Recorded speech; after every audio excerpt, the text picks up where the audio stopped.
Anything worthy of achieving in life always lies upstream.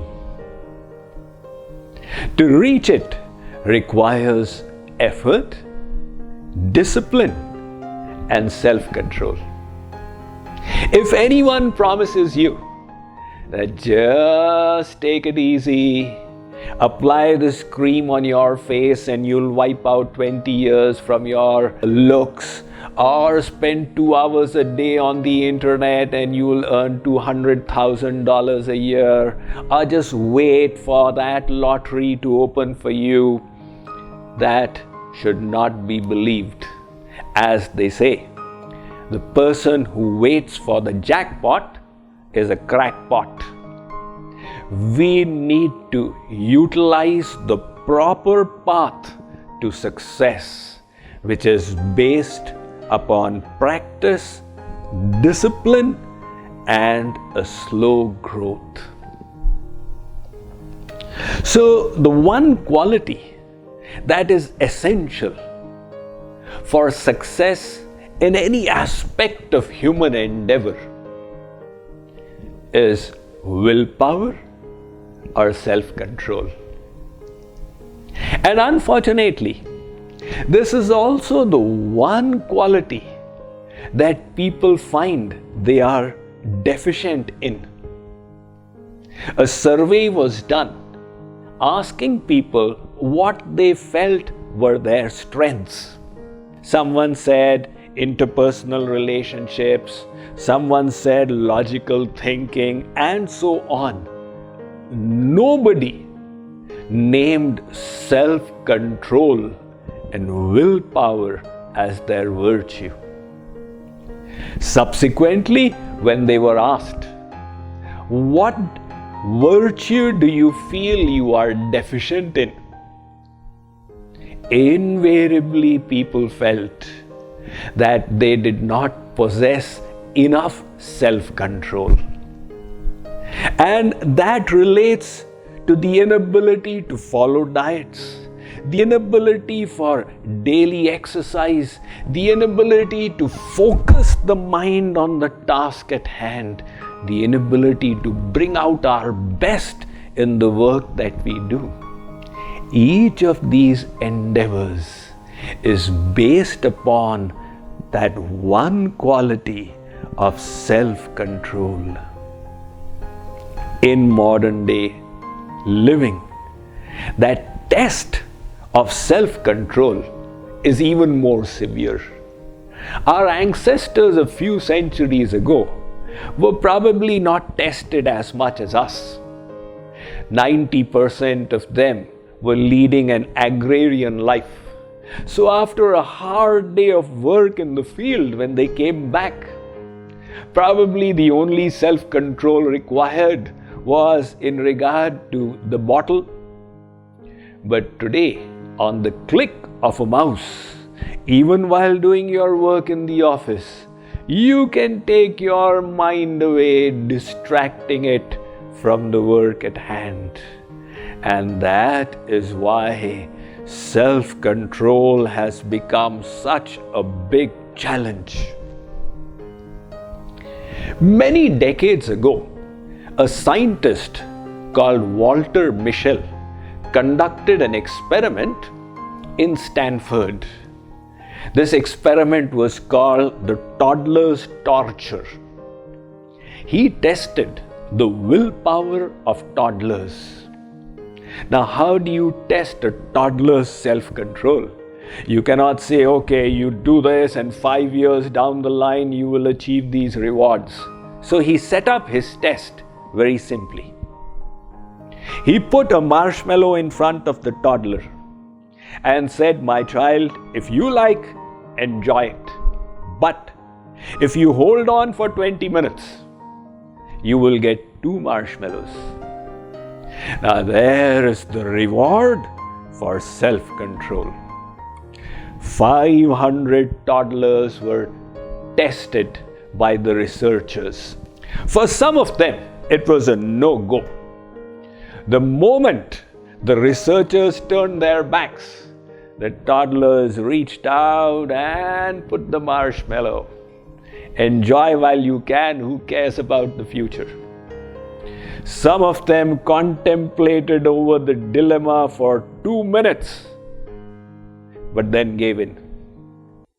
Some toddlers held on for 7 to 8 minutes.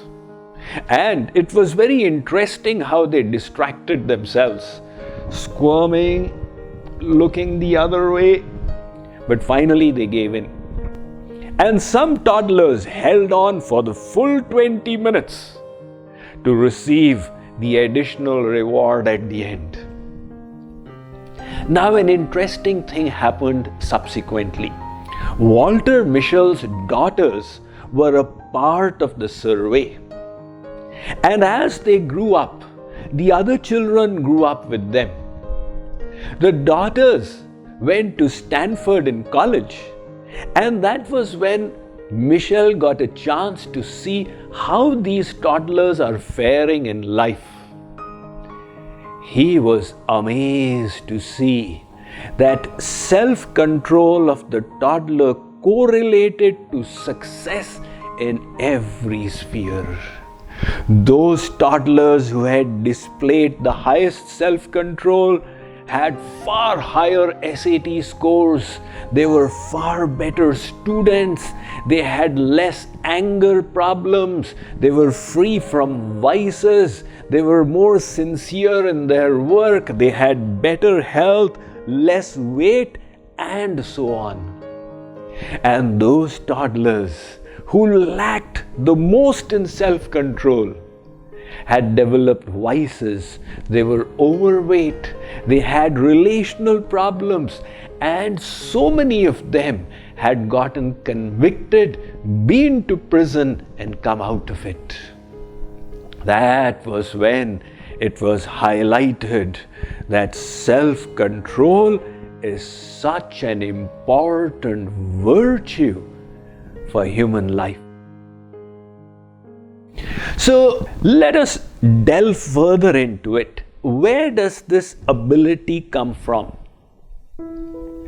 Whenever we engage in any physical or mental work, our brain fires up neurons in different regions, the cortex, the neocortex, the sensory motor region.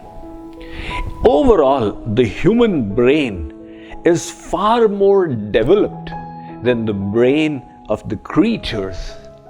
But there is one distinguishing aspect to it, and that is the prefrontal cortex, or the prefrontal lobes of the neocortex. This gives us humans the ability to trump the lower desires, to do things that are beneficial, even though they may be hard. The prefrontal cortex enables us to desist from the pleasure that is harmful. As somebody said, what prevents us from reaching our highest goal is not difficulties along the path, but an easier path to the lower goal. And this prefrontal cortex gives us 3 abilities in us humans. The first is, I want. It enables us to keep sight of what our superior goals are. The second, I won't. It enables us to not do the things that would distract us. And the third is I will. It empowers us to do things that entail austerity, that entail discipline. That discipline comes from this prefrontal cortex. Now, the good news is that this willpower is very much like a muscle. And like a muscle, it tends to get exhausted with use. Some researchers conducted an experiment. Half the students in the sample survey were taken to a room where there were radishes and hot cookies cooked in butter. But they were instructed, you will not eat the cookie, you will eat this bland radish. And the other group of students were allowed to feast to their heart's content on the cookies. Subsequently, their willpowers were checked. How is the willpower checked? One standard test is, you give them an insolvable puzzle. But they do not know it's an insolvable puzzle. And they keep on trying until the willpower says enough. This group that had its willpower tested seemed to have gotten drained, and they gave up in the test within 8 minutes. The other group that had feasted to its heart's content continued for an average of 20 minutes. So willpower is like a muscle that tires out. And that is why you will observe that your willpower is the highest in the morning. That is the time to do tasks that are difficult, that require the engagement of the brain. For example, writing, spiritual practice, meditation, etc. And then through the day, the willpower wanes out. And often in the evening, people find that they are willpower failures. That is why if in a household, both the husband and wife are working, in the evening it is often found that they start fighting with each other, because while working they drained out their willpower. They were engaging their mind in a task that the mind did not enjoy. And that is why by the time they came home, they did not have the ability to tolerate, to be patient, and the conflagration point was very low. However, just like the muscles, willpower can also be developed.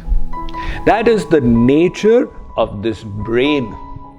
If you apply it to math problems again and again, it becomes better at them. If somebody engages in juggling, that portion of the brain which is engaged in juggling tends to develop. And similarly, we can develop our willpower by exerting it. So, a little bit of willpower exercise. Simple exercise, for example. The body says, you need to scratch, but you desist. I will not. Now, it may seem like a small thing, but if you do it, you will discover that the willpower has started increasing. And an even more powerful way of developing the willpower. What is that? Meditation. What happens in meditation? You sit down to meditate. I will think of God, or whatever is the object of your meditation. And the mind says, no, I don't enjoy this. I would rather think of so and so.